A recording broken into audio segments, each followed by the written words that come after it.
দেশ বিনির্মাণে জনগণের সমর্থন চায় বিএনপি, বললেন তারেক রহমান। ফ্যাসিস্টদের বিরুদ্ধে ঐক্যবদ্ধ থাকার আহ্বান নেতাদের। রাজধানীতে বিএনপির র্যালি।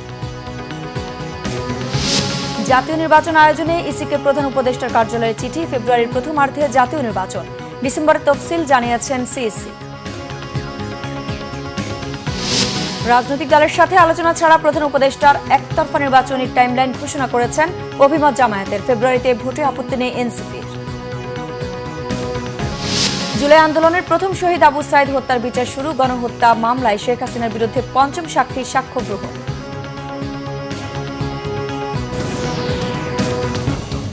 দেখছিলাম ক্রাউন সিমেন্ট সংবাদ শিরোনাম, এবার বিস্তারিত। দেশ বিনির্মাণে জনগণের সমর্থন চেয়েছেন বিএনপির ভারপ্রাপ্ত চেয়ারম্যান তারেক রহমান। মত বিরোধ থাকলেও জাতীয় স্বার্থে রাজনৈতিক দলগুলোকে ফ্যাসিবাদ বিরোধী ঐক্য ধরে রাখার আহ্বানও জানান তিনি। জুলাই ঘোষণাপত্র ও নির্বাচনের সময় ঘোষণা করায় সরকারকে ধন্যবাদ জানান তারেক রহমান। রিপোর্ট করছেন সিকান্দার রেমান, ছবি তুলেছেন এম সেলিম ও আল মাসুম সবুজ। ফ্যাসিবাদ মুক্তির স্বাদ। 2024 সাল 5 আগস্ট পালিয়ে যায় ক্ষমতায় থাকা প্রধানমন্ত্রী শেখ হাসিনা। জনতার বিজয়। সেই বিজয়ের 1 বছর। 36 দিনের কর্মসূচি বিএনপির। আয়োজনের শেষ দিন বিজয় র্যালি। বিপুল সংখ্যক, মানে চোখ যতদূর যায়, মানুষ আর মানুষ। পরিবর্তিত পরিস্থিতি, অনুকূল পরিবেশ, মানুষের উপচে পড়া ভিড় বিএনপির এই বিজয় র্যালিতে। বুধবার রাজধানীর নয়াপল্টনে দলের কেন্দ্রীয় কার্যালয়ের সামনের দৃশ্য।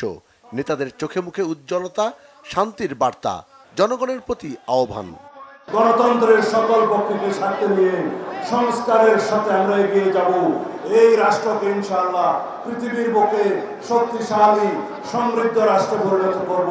বৃহত্তর গণতন্ত্রের স্বার্থে, জাতিকে ঐক্যবদ্ধ রাখার স্বার্থে, আগামী দিনে এই দেশে একটি সুস্থ ভোটের স্বার্থে আমরা সকল কিছু মেনে নিয়েছি। আমরা আশা করি আমাদের ভারপ্রাপ্ত চেয়ারম্যান তারেক রহমান এসে এই গণতান্ত্রিক আন্দোলনের নির্বাচনের আন্দোলনের নেতৃত্ব দেবেন। নির্বাচনের তারিখ ঘোষণা হবে খুব শিগগিরই। আমাদের নতুন জুলাই ঘোষণাপত্র হয়েছে। সংস্কার আমাদের চেয়ারম্যান তারেক রহমান সাহেবের যে দৃষ্টিভঙ্গি 31 দফা, 31 দফার বাস্তবায়িত হতে চলেছে সংস্কারের মধ্যে দিয়ে। ফেব্রুয়ারিতে নির্বাচনের সময় ঘোষণাকে স্বাগত জানান তারেক রহমান। নির্বাচনের মধ্য দিয়ে একটা গণতান্ত্রিক ব্যবস্থায় যাওয়ার কথা জানান তিনি। ফ্যাসিস্ট মুক্ত বাংলাদেশে জনগণের সরাসরি ভোটে জনগণের কাছে দায়বদ্ধ, জনগণের কাছে জবাবদিহিমূলক একটি গণতান্ত্রিক সরকার প্রতিষ্ঠার লক্ষ্যে অন্তর্বর্তীকালীন সরকার গতকাল জাতীয় নির্বাচন অনুষ্ঠানের একটি সময়সীমা ঘোষণা করেছে। জনগণের অভিপ্রায় বাস্তবায়নের তাগিদে জুলাই সনদ ঘোষণা করা হয়েছে। জনগণের অভিপ্রায় বাস্তবায়নের এইসব উদ্যোগকে আমরা স্বাগত জানাই। মতবিরোধ থাকলেও জাতীয় স্বার্থে রাজনৈতিক দলগুলোর মধ্যে ঐক্য ধরে রাখার আহ্বানও জানান বিএনপির ভারপ্রাপ্ত চেয়ারম্যান। যিনি যেই দলেরই সদস্য, রাজনৈতিক দলেরই সদস্য হন না কেন, আমাদের অবশ্যই সকলের একটি কথা মনে রাখা দরকার। ফ্যাসিবাদ শাসন আমলে আমরা কেউই নিরাপদ ছিলাম না। আমাদের সন্তানেরা কেউ নিরাপদ থাকতে পারেনি। আমাদের ভোটের অধিকার কেড়ে নেওয়া হয়েছিল। আমাদের সকল গণতান্ত্রিক রাজনৈতিক অধিকার কেড়ে নিয়ে গণতান্ত্রিক জনগণের জন্য সমগ্র সারা বাংলাদেশটাকেই বর্বর বন্দিখানা, আয়নাঘর বানিয়ে ফেলা হয়েছিল। আসুন দেশে গণতন্ত্র এবং আইনের শাসন নিশ্চিত করার জন্য রাষ্ট্র এবং সরকারে জনগণের কর্তৃত্ব প্রতিষ্ঠা করার জন্য হাজারো শহীদের রক্তের বিনিময়ে অর্জিত আমাদের গণতান্ত্রিক রাজনৈতিক অধিকারগুলোর সুষ্ঠু প্রয়োগ এবং চর্চা করি। র্যালির উদ্বোধন করেন তারেক রহমান। বিজয় র্যালির মধ্য দিয়ে টানা 36 দিনের কর্মসূচি শেষ করল বিএনপি। দলটির নেতারা বললেন, বিএনপি জনগণের ভাত ও ভোটের অধিকার বাস্তবায়নের জন্য আন্দোলন সংগ্রাম অব্যাহত রেখেছে। ভবিষ্যতে জনগণের আইনের শাসন এবং মানবাধিকার বাস্তবায়নে সচেষ্ট থাকবে বলেও আবারও জানান বিএনপির সিনিয়র নেতারা। নয়াপল্টন থেকে শুরু হয়ে নাইটিঙ্গেল মোড়, পুরানা পল্টন, জাতীয় প্রেস ক্লাব, কদম ফোয়ারা মৎস্য ভবন হয়ে শাহবাগে গিয়ে বিজয় র্যালি শেষ হয়। সিকান্দার রেমান, বাংলা ভিশন, ঢাকা। ফেব্রুয়ারিতে নির্বাচনের সময় ঘোষণাকে স্বাগত জানিয়েছে বিএনপি। বুধবার চেয়ারপারসনের গুলশানের রাজনৈতিক কার্যালয় সংবাদ সম্মেলনে বিএনপি মহাসচিব মির্জা ফখরুল ইসলাম আলমগীর এই তথ্য জানান। বিএনপি মহাসচিব বলেন, তার দলের উদ্দেশ্য হচ্ছে নির্বাচনের মধ্য দিয়ে একটা গণতান্ত্রিক ব্যবস্থায় যাওয়া। বিএনপি নির্বাচন ছাড়া অন্য কোনো কিছুতে বিশ্বাস করে না বলে মন্তব্য তার। বলেন, গোটা জাতি মনে করে অতি দ্রুত একটি নির্বাচন একমাত্র পথ, যা দিয়ে বর্তমান রাজনৈতিক সংকট থেকে উত্তরণ করে গণতন্ত্রের দিকে যাত্রা হবে। মির্জা ফখরুল বলেন, যারা হতাশ হয়েছে তারা সারা জীবন হতাশ থাকে। তার আশা একটা পজিটিভ দৃষ্টিভঙ্গি এই জাতীয় এবং গণতান্ত্রিক উত্তরণের পথকে পরিষ্কার করবে। বর্তমান আইন শৃঙ্খলা পরিস্থিতিতেও সুষ্ঠু নির্বাচন সম্ভব বলে মন্তব্য করেন বিএনপি মহাসচিব।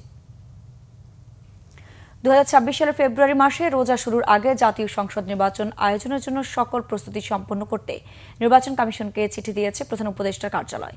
এর মাধ্যমে নির্বাচন আয়োজনের জন্য সরকারের পক্ষ থেকে নির্বাচন কমিশনকে অনুরোধের আনুষ্ঠানিকতা সম্পন্ন হলো। বুধবার প্রধান নির্বাচন কমিশনার বরাবর পাঠানো এক চিঠিতে উল্লিখিত সময়ে প্রত্যাশিত মানের অবাধ, সুষ্ঠু, শান্তিপূর্ণ ও উৎসব মুখর জাতীয় নির্বাচন আয়োজনের প্রয়োজনীয় কার্যক্রম নেওয়ার অনুরোধ জানিয়েছেন প্রধান উপদেষ্টার মুখ্য সচিব এম সিরাজউদ্দিন মিয়া। সরকারকে সর্বাত্মক সহযোগিতার কথাও নির্বাচন কমিশনকে জানানো হয়েছে। গত 5 আগস্ট জুলাই গণ অভ্যুত্থান দিবসে প্রধান উপদেষ্টা প্রফেসর মোহাম্মদ ইউনূস জাতির উদ্দেশ্যে দেয়া তার ভাষণে আগামী বছর ফেব্রুয়ারি মাসে রোজা শুরুর আগে নির্বাচন আয়োজনের জন্য নির্বাচন কমিশনকে চিঠি দেওয়ার কথা বলেন। চ্যালেঞ্জ নিয়েই আগামী ফেব্রুয়ারির প্রথমার্ধে জাতীয় নির্বাচনের জন্য প্রস্তুতি নিচ্ছে নির্বাচন কমিশন। আইন শৃঙ্খলা পরিস্থিতির আগের চেয়ে ভালো বিদ্যমান আইন শৃঙ্খলা বাহিনী দিয়ে নির্বাচন আয়োজন সম্ভব জানিয়েছেন প্রধান নির্বাচন commissioner A M Nasir Uddin. বুধবার বিকেলে নিজ দপ্তরে ব্রিফিংয়ে এ তথ্য জানান তিনি। মঙ্গলবার প্রধান উপদেষ্টা ডক্টর মোহাম্মদ ইউনূস জাতির উদ্দেশ্যে ভাষণে আগামী বছরের ফেব্রুয়ারিতে ত্রয়োদশ জাতীয় সংসদ নির্বাচনের ঘোষণার পরদিনই নির্বাচনের প্রস্তুতি নিয়ে সংবাদ সম্মেলনে কথা বলেন প্রধান নির্বাচন কমিশনার। এ সময় তিনি আগামী নির্বাচনে কমিশনের করণীয় ও চ্যালেঞ্জ নিয়ে বিস্তারিত বক্তব্য তুলে ধরেন। জেনাতন মার্কা একটা নির্বাচন করে আপনারা জিতার চেষ্টা করবেন না। ভোট গ্রহণের মাস দুয়েক আগেই জাতীয় নির্বাচনের তফসিল ঘোষণা করবে নির্বাচন কমিশন। তার আগে নির্বাচন কমিশনের উপর মানুষের আস্থা সৃষ্টি, ভোট কেন্দ্রে ভোটার উপস্থিতি নিশ্চিতের পাশাপাশি এআই প্রযুক্তিকে চ্যালেঞ্জ হিসেবে দেখছে নির্বাচন কমিশন। আস্থার সৃষ্টি, মানুষকে যে আস্থায় নিয়ে আসা, ভোটারদের যে আস্থা সৃষ্টি, একটা বড় চ্যালেঞ্জ হয়ে গেছে। ভোটারদেরকে কেন্দ্রে নিয়ে আসা, কারণ ওই যে একটা আছে যে আমি যে দেরি 8টা বাজে গেছে, 8টা যারা গেছে তারা তো দিয়ে ফেলবে, আমারটাও দিয়ে ফেলবে। 10টা বাজে গেছে, এখন যে লাভ হবে ভোটটা তো দিয়ে ফেলবে বোধ হয় আরেকজনে। এই জিনিস হবে না। তো মানুষকে আস্থার জায়গায় দিতে হবে যে আপনারা এবার বিশ্বাস রাখুন যে এটা সুন্দর। মাননীয় প্রধান উপদেষ্টা বলেছেন যে উৎসবমুখ পরিবেশে ঈদের দিনের মতো উনি একটা ইলেকশন দেখতে চান। আমরা সেইটা সামনে রেখেই আমরা কাজ করছি। ভোটের প্রস্তুতি হিসেবে সংসদীয় আসনের সীমানা পুনর্নির্ধারণের খসড়া প্রকাশ, হালনাগাদ ভোটার তালিকা কাজ শেষ করেছে নির্বাচন কমিশন। জাতীয় নির্বাচনের আগে আইনশৃঙ্খলা পরিস্থিতি আরও ভালো হবে দাবি করে তিনি বলেন, বিদ্যমান পরিস্থিতিতেই নির্বাচন সম্ভব। আইনশৃঙ্খলা বাহিনীতে যারা আছে তারা আমার মতোই তো মানুষ। আমি যদি সাহস করে যদি আস্থা রাখতে পারি তারা হবে না। এখন তো সেই অবস্থা নাই, অনেক ইমপ্রুভ করে গেছে না। তো ভোট তো আরও কয়েক মাস আছে, তো এর মধ্যে দেখবেন যে ইনশাল্লাহ everything will be in place. এবং আমার বিশ্বাস আইনশৃঙ্খলা পরিস্থিতিটা কোনো সমস্যা সৃষ্টি করবে না। আমার জন্য এখন বড় দুশ্চিন্তা হয়ে গেছে যে AI, misuse of AI, abuse of AI. তবে বিচারাধীন থাকায় ত্রয়োদশ জাতীয় সংসদ নির্বাচনে আওয়ামী লীগের অংশগ্রহণ স্থগিত থাকার কথা জানান সিইসি। বিশ্বাস করি যে আমাদের কর্মকাণ্ড যতই তারা আরো ওবায়দুল্লাহ মামুন, বাংলা ভিশন, ঢাকা। আমরা যখন দেখবেন যে আমরা জাতীয় নির্বাচনের সময় এসপি ও ওসিদের লটারির মাধ্যমে বদলি করে দায়িত্ব বন্টন করা হবে বলে জানিয়েছেন স্বরাষ্ট্র উপদেষ্টা অবসরপ্রাপ্ত লেফটেন্যান্ট জেনারেল জাহাঙ্গীর আলম চৌধুরী। নির্বাচনের তফসিল ঘোষণার আগে এটি করা হবে বলেও জানান তিনি। এদিকে অর্থ উপদেষ্টা সালেউদ্দিন আহমেদ জানিয়েছেন, নির্বাচনের জন্য প্রয়োজনীয় বাজেট দিতে প্রস্তুত সরকার। রিপোর্ট রিশা নাসরুল্লাহর। আগামী জাতীয় নির্বাচন নিরাপদ করতে আইনশৃঙ্খলা বাহিনীকে প্রশিক্ষণ দেয়া ও কর্মপরিধি নির্ধারণ করেছে সরকার। নির্বাচনের সময় আইনশৃঙ্খলা বাহিনীর সদস্যদের মোতায়েন ও ভূমিকার বিভিন্ন বিষয় নিয়ে বুধবার সচিবালয়ে সংশ্লিষ্ট বাহিনীর কর্মকর্তাদের নিয়ে বৈঠক করেন স্বরাষ্ট্র উপদেষ্টা। বৈঠক শেষে উপদেষ্টা জানান, সেনাবাহিনী সহ নির্বাচনের আইনশৃঙ্খলা রক্ষাকারী বাহিনীর 8 লাখ সদস্য প্রয়োজন হবে। সেটি সামনে রেখে সবাইকে প্রয়োজনীয় প্রশিক্ষণ দেওয়া হবে। পুলিশ ডিপার্টমেন্টে এসপি এবং ওসিদের নির্বাচনের সময় এখন যারা দেখেন আছে তাদেরই আমি বিভিন্ন জায়গায় হবে, এটা একটা লটারির মাধ্যমে করে দিব, যেন কারো কোনো ধরনের কোনো সন্দেহ না থাকতে পারে যে সে অমুকের সাপোর্টার, সে অমুকের সাপোর্টার অমুক জায়গায় গেছে। এসিদেরটা তো আর আমার হাতে না, আমি এখানে এসপিটা আপনাকে সামনে করতে পারবো। ওসিদের এতগুলি হয় কি, এখন আবার আলাদা একটা সিস্টেম আছে, ওই সিস্টেমটা আমরা চেষ্টা করবো যদি একটা বের করতে পারি আপনি তো আমরা করবো, যেহেতু ওসিদের ক্ষেত্রে হবে হয়তো ডিভিশন ওয়াইজ পোস্টিং করতে হবে শিডিউল ডিক্লেয়ার করার কিছুদিন আগে। যেহেতু আপনারা জানেন শিডিউল ডিক্লেয়ার করার সময় পরে এইগুলির পোস্টিংগুলি চলে যায় ইসের হাতে, ইলেকশন নির্বাচন কমিশনের হাতে। এই জন্য আমরা আমাদের কাজটা করে দিব, তারপরে যদি নির্বাচন কমিশন চায় যে তারা আরও চেঞ্জ করতে চায় তারাও করতে পারবে।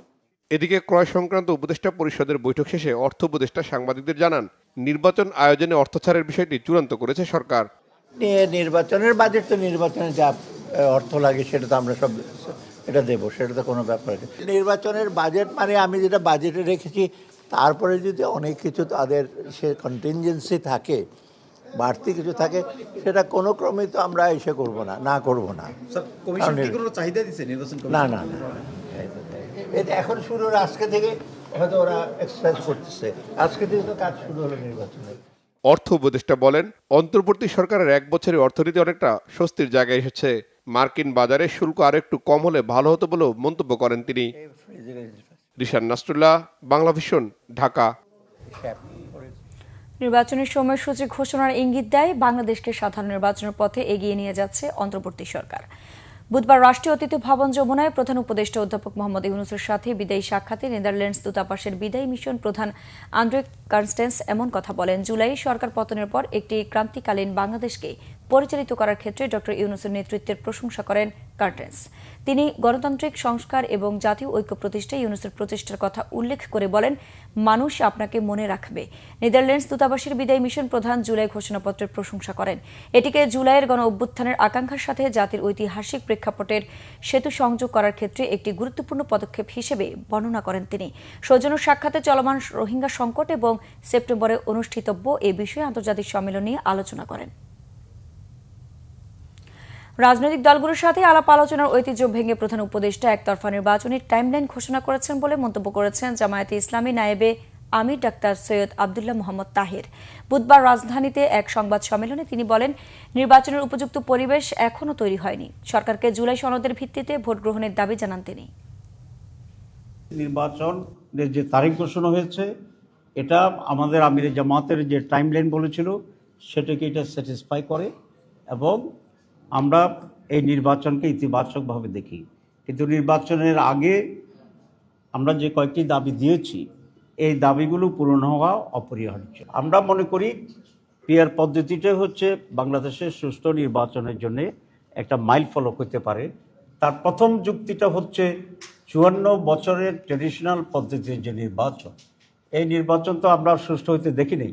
এই জন্য প্রধান উপদেষ্টা ঘোষিত টাইমলাইন অনুযায়ী অবাধ, সুষ্ঠু, নিরপেক্ষ ও গ্রহণযোগ্য নির্বাচন করার জন্যই জুলাই সনদের ভিত্তিতে আগামী নির্বাচনের ব্যবস্থা গ্রহণ করতে হবে। ফেব্রুয়ারিতে নির্বাচনে এনসিপির আপত্তি নেই, তবে নির্বাচনের আগে গণহত্যাকারীর বিচার, দৃশ্যমান ও সংস্কার নিশ্চিতের দাবি দলটির। বুধবার ব্রিফিংয়ে একথা বলেছেন এনসিপির সদস্য সচিব আখতার হোসেন। আখতার হোসেন বলেন, মাঠ পর্যায়ে নিরাপত্তা নিশ্চিত করে লেভেল প্লেইং ফিল্ড নিশ্চিত করতে হবে। এছাড়া জুলাই ঘোষণাপত্রে জুলাই যোদ্ধাদের প্রকৃত সংখ্যা নির্ধারণে সরকার ব্যর্থ হয়েছে বলেও অভিযোগ করা হয়। বলে, গত 16 বছর ধরে বাংলাদেশের মানুষ যে আকাঙ্ক্ষা রেখেছিল, জুলাই ঘোষণাপত্রে তার অনেক কিছু অপূর্ণ রয়েছে। পিলখানা হত্যাকাণ্ড সহ যে বিষয়গুলো মানুষের জীবনে ছাপ রেখে গেছে, সেই বিষয়গুলো এতে থাকতে পারত বলে মনে করেন আখতার হোসেন। জুলাই ঘোষণাপত্র নতুন সংবিধানে অন্তর্ভুক্তির দাবিও জানান তিনি। সরকার যে সময়সীমার মধ্যে নির্বাচন আয়োজন করতে চায় তাতে আমাদের আপত্তির কোনো জায়গা নেই, কিন্তু নির্বাচন আয়োজনের পূর্বে সরকারের অবশ্য পালনীয় কিছু কর্তব্যের জায়গা রয়েছে। এ সরকার গণহত্যাকারীদের বিচার করা এবং রাষ্ট্র কাঠামোর গুণগত পরিবর্তনের জন্য সংস্কারের ম্যান্ডেট নিয়ে সরকারের যাত্রা শুরু হয়েছে।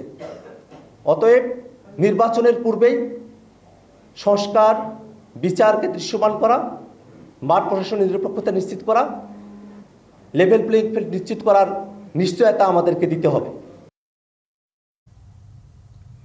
জুলাই গণ অভ্যুত্থানের আরেক অধ্যায় ছিল কারাবন্দীদের ঘটনা। আন্দোলন দমাতে ছাত্র জনতা ও রাজনৈতিক দলের নেতাদের ঢালাওভাবে গ্রেফতার করে সরকার। জেল হাজতে তারা মানবেতর জীবনযাপন করেন। জুলাই কারাবন্দীদের তালিকা তৈরি এবং জেলখানা সংস্কারের দাবি জানিয়েছেন জুলাই কারাবন্দীরা। তাদের দাবির প্রতি সংহতি জানিয়ে আইন উপদেষ্টা ডক্টর আসিফ নজরুল বলেন, কারাবিধির প্রয়োজনীয় সংস্কার করে যাবে অন্তর্বর্তী সরকার। বিস্তারিত জানাচ্ছেন মামুন আব্দুল্লাহ। স্বৈরাচার শেখ হাসিনা সরকারের নিষ্ঠুরতার প্রতিবাদে যখন রাজপথে নেমেছিল ছাত্র জনতা, তখন তাদের দমনে একদিকে গুলি চালায় আইন শৃঙ্খলা বাহিনী, অন্যদিকে ঢালাওভাবে আটক করা হয় আন্দোলনকারীদের। কাউকে রাখা হয় জেল হাজতে, কারো ঠাঁই হয় আয়না ঘরে। জুলাই আন্দোলনের রাজবন্দীদের মুক্তির 1 বছর পূর্তি উপলক্ষে বুধবার বিকেলে বাংলা একাডেমিতে জুলাই কারাবন্দী স্মৃতি অনুষ্ঠানের আয়োজন করে আইন মন্ত্রণালয়। এ সময় তারা কারাজীবনের ভয়াবহ স্মৃতিচারণ করেন। আমার বাবা মা হাসপাতালে ঘুরেছে, মর্গে ঘুরেছে, যে তারা অন্তত তার সন্তানের লাশটি দেখতে চায়, যেন শেষ দেখাটা দেখতে পারে। তারা সেটাও পারেনি। আমাকে থানায় 2 দিন আটকায় রাখে, থানার জেলখানার মধ্যে। ওইখানে নিয়ে আমাকে ওনাদের কথার মাধ্যমে নানান মানসিক টর্চার করে। রাজবন্দীদের গেজেটভুক্ত করার আহ্বান জানান এনসিপির সদস্য সচিব। জেলখানায় দুর্নীতি ও অনিয়ম দূর করতে সরকারকে উদ্যোগ নেওয়ার আহ্বান জানিয়ে জামাতের সেক্রেটারি জেনারেল বলেন, জেলখানা ও কারা আইনের সংস্কার করতে হবে। সুপার, জেলার এবং সুবেদার নামে একটা ব্যক্তি থাকে সব জেলে, দুর্নীতির পাহাড় তার মধ্যে। টাকা দিলে ভালো জায়গায় থাকতে দেবে, টাকা দিলে ভালো খাইতে দেবে, টাকা দেবে না তো খেতে পারবে। এটাই অন্তর্বর্তীকালীন সরকারের নিরাপদ সময়, দেশের জন্য, জনগণের জন্য নিরাপদে কারাবন্দীদের জন্য আপনারা কিছু করে যেতে পারেন। তাদের তালিকা প্রস্তুত করা সহজ।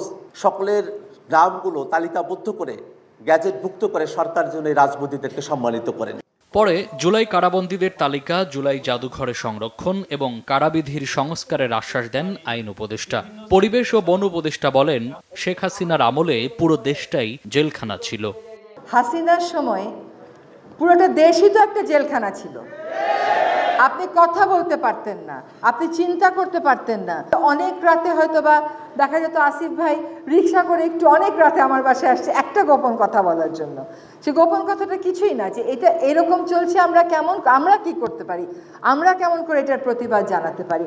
আপনাদেরকে আমি 2টা কথা দিলাম, যেটা দিলাম সেটা করব। একটা হচ্ছে আমরা আপনাদের তালিকাটা করব, আমরা জুলাই জাদুঘরে রাখার ব্যবস্থা করব। আর সেকেন্ড হচ্ছে আক্তার যদি মনে করে এটা নিয়ে বই করতে চায়, বই করার ব্যাপারে আমি হেল্প করতে পারবো। থার্ড হচ্ছে কারাবিধির সংস্কারের কাজ করে যাব। অভ্যুত্থানের পর মিথ্যা তথ্য দিয়ে বিভাজন তৈরি হচ্ছে। এই বিভেদ ভুলে আবারও ঐক্যবদ্ধ হবার আহ্বান জানান বক্তারা। কত রকম মিথ্যা তথ্য দিয়ে বিভাজন সৃষ্টি করা। মামুন আব্দুল্লাহ, বাংলা ভিশন, ঢাকা। রংপুরের আবু সাইদ হত্যা মামলার অভিযোগ গঠন করে আনুষ্ঠানিক বিচার শুরুর আদেশ দিয়েছে ট্রাইব্যুনাল।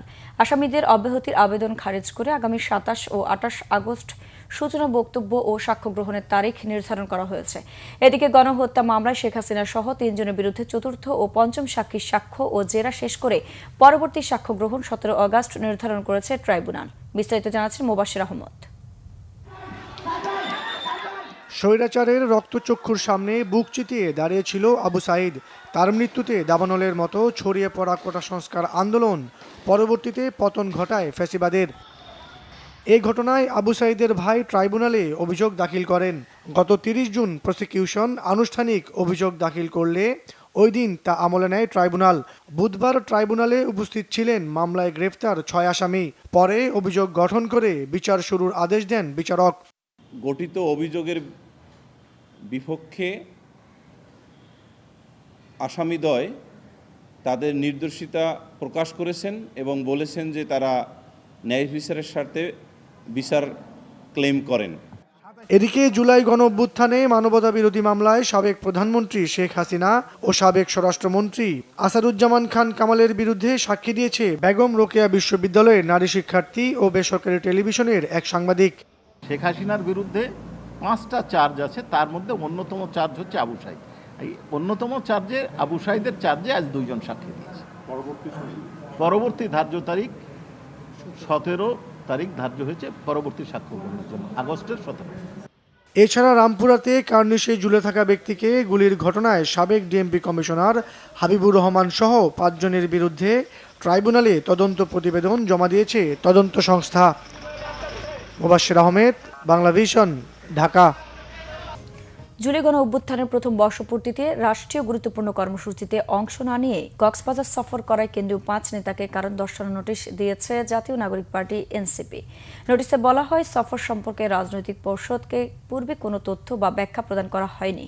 গতকাল এনসিপির দপ্তর দায়িত্বে যুগ্ম সদস্য সচিব সালেউদ্দিন সিফাত স্বাক্ষরিত এক বিজ্ঞপ্তিতে বলা হয়, সংশ্লিষ্ট নেতাদের আগামী 24 ঘণ্টার মধ্যে আহ্বায়ক মোহাম্মদ নাহিদ ইসলাম ও সদস্য সচিব আক্তার হোসেনের কাছে সশরীরে উপস্থিত হয়ে লিখিত ব্যাখ্যা দিতে হবে।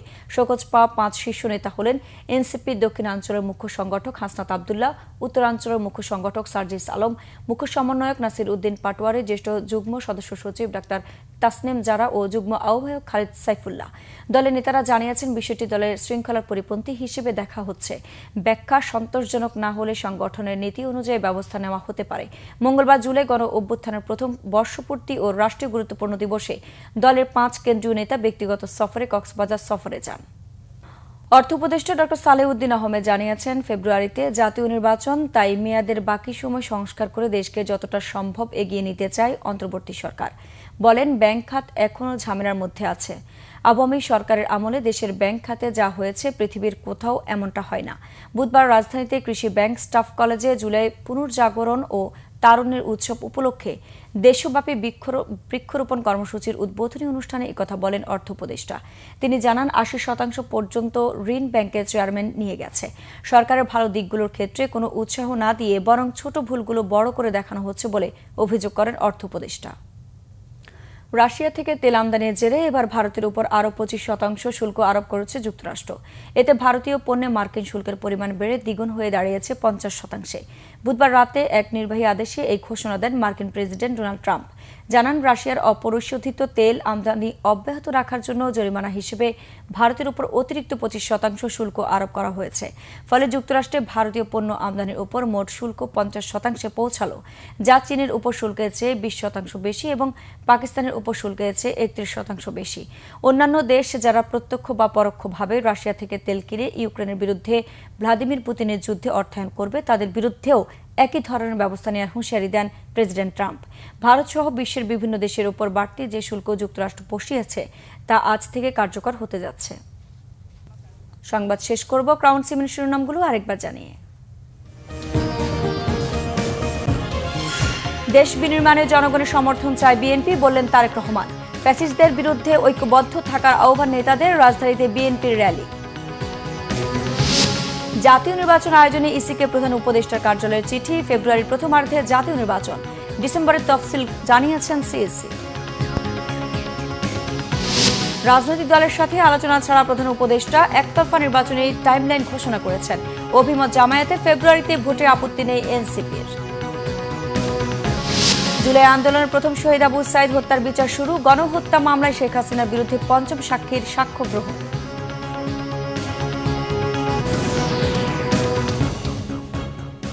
ছিল এখনকার মতো, পরের সংবাদ সকাল 10টায়।